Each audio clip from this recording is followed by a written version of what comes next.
How's it going, Ramley? Welcome back to another edition of Bleacher Beat. I'm your host, as always, Brandon Kruse. Well, there's still plenty of jock-eyeing and positioning to be done before the final college football playoff rankings come out on Sunday. See what's on the line after a blockbuster rivalry weekend. Plus, though the CSU Volleyball's NCAA tournament hopes came to a crushing blow last week, the bracket is still set. Get your analysis of the field here on Bleacher Beat, which starts right now.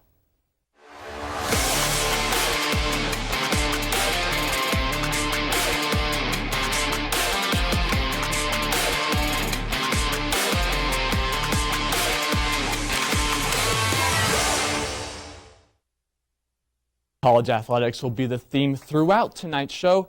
And to start, what an insane day of college football Saturday was. Rivalry weekend lived up to all expectations and then some. Now, don't make me laugh. Of course, I'm not alluding to CSU's catastrophic performance against Nevada, who really isn't even a rival.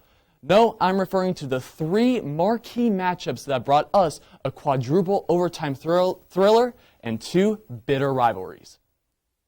First up was the showdown between Ohio State and Michigan in the Big House for this year's version of the game.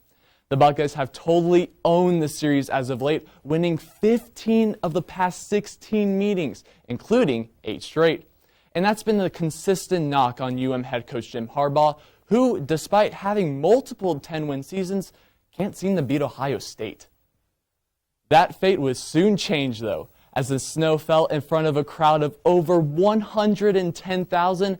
Toughness and determination led the Wolverines to a battering of then number 2 Buckeyes in Ann Arbor, 42-27.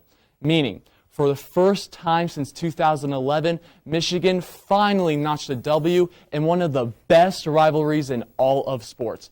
The win also helped them clinch the Big Ten East and, most importantly, silence at least some of Harbaugh's critics. Michigan, not Ohio State, is now in great position for the college football playoff.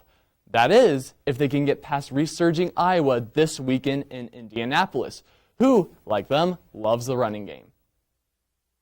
And Saturday's excitement continued with Alabama and Auburn in the Iron Bowl.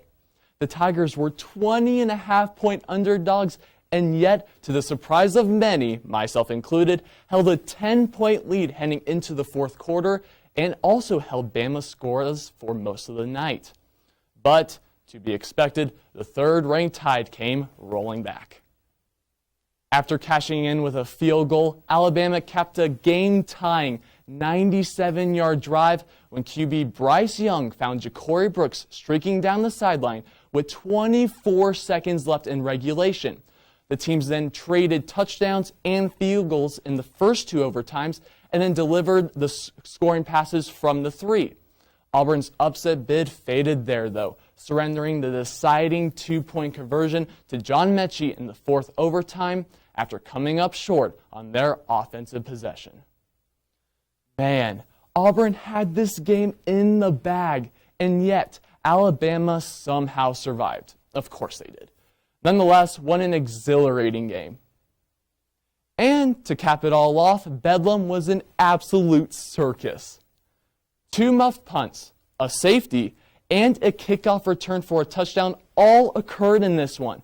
But, like Michigan, Oklahoma State would finally snap a 6-game skid to their rival that has dominated them recently, edging the Sooners 37-33 to earn a spot in the Big 12 championship and keep their playoff hopes alive.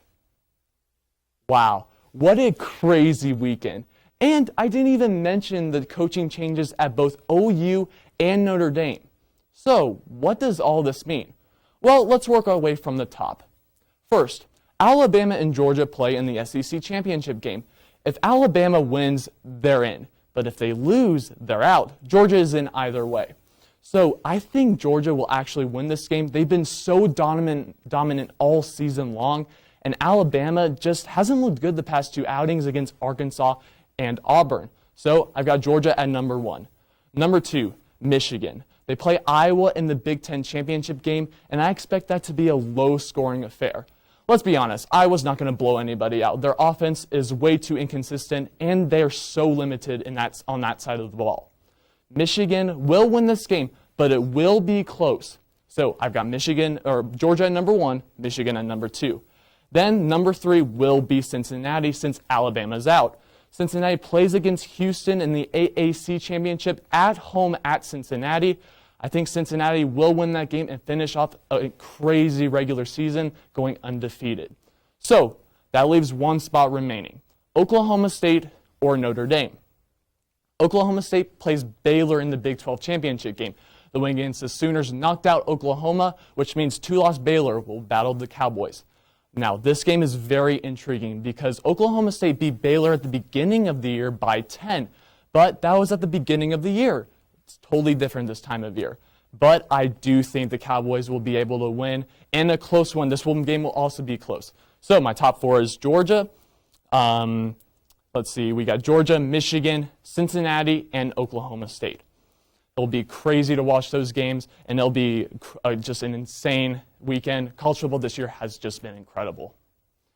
Well, Rant fans, that's all the sports action I have for you tonight. Be sure to catch Camp's Corner for more information on Michael Porter Jr.'s injury, and I'll see you next week for my last show of the semester.